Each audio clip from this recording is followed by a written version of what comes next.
این نونخامه برای تو خریدم در هر سال برای تو. بر همین بیا این جایزه من به تو نونخامه تک نونخامه دلم برای تو و لذت من اینو با خون دل به دست آوردم و واقعا الان میفهمم که وقتی که سرش زحمت کشید چقدر بهتره. چه خوشبو هم هست.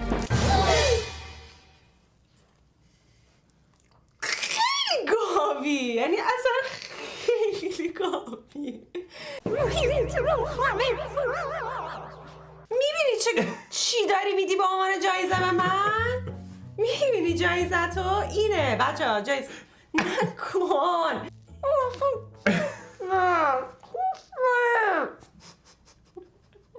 این میدونی چی بود؟ چی بود؟ کوفت خامه ای. بابا یه چقدر دیگه میخوای بخوری؟ بسه دیگه.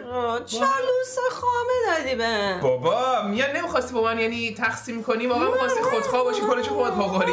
من چون این اخلاقاتو میدونستم این کارو کردم، چون میدونستم به من نمیدی.